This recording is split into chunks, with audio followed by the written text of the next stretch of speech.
That's the law. And then why didn't more people join him? They were scared of the penalty. They was afraid of the law.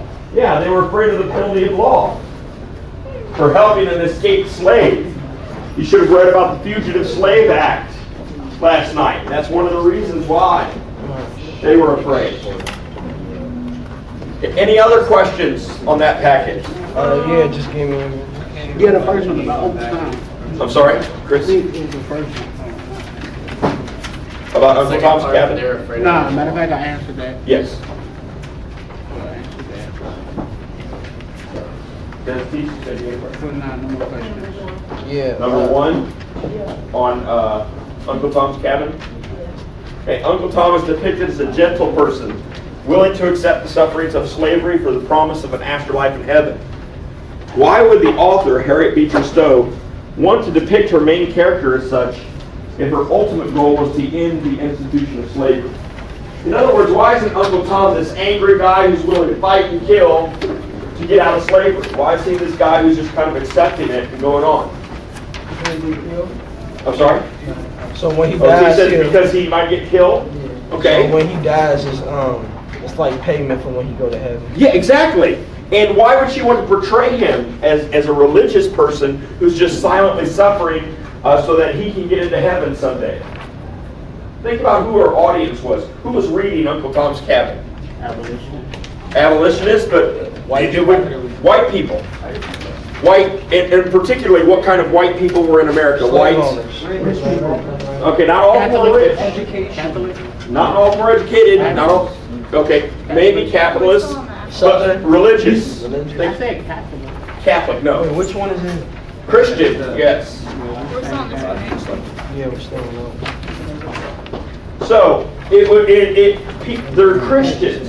Her audience were white Christians, and how would they see the character of Uncle Tom? How do you think they saw the character of Uncle Tom as white Christians? As a black religion? Okay, he's not God, but as a holy man. Saint. Would they feel sorry for him? Yeah. Oh, that poor dear. Look at him suffering through all that. Slavery is just so evil. Yeah. Not? You don't think that's how she would see it, that the audience would? How do you think the audience would perceive it? Ken?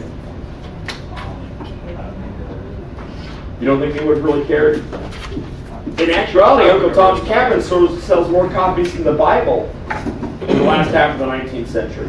So I think a lot of people, would be in the United States, around the world too, but in the United States particularly.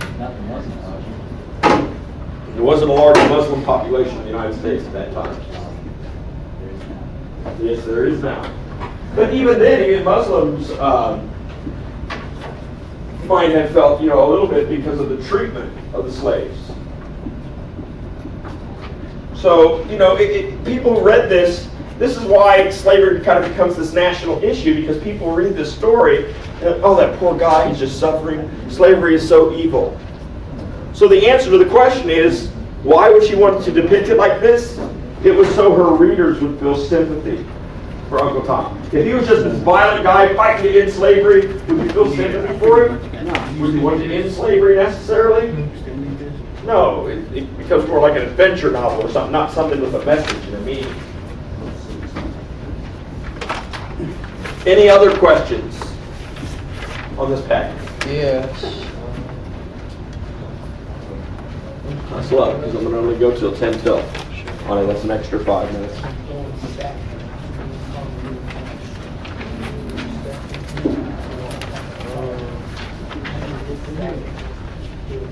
The first question on the William Lloyd Garrison. Okay, William Lloyd Garrison. That's the one I discussed with you. William Lloyd Garrison and Samuel J. May describe their arguments using what type of terms? Anybody? Religious terms. Religious terms. Everything is couched in, God and biblical phrases. They also use terms used in the Constitution and the Declaration of Independence. So some kind of religious and political terms. Yes. Any other questions? A couple more minutes on this packet. People write me. Religious. 4 lines, this is impossible. It's 2 words. Any other questions on this one?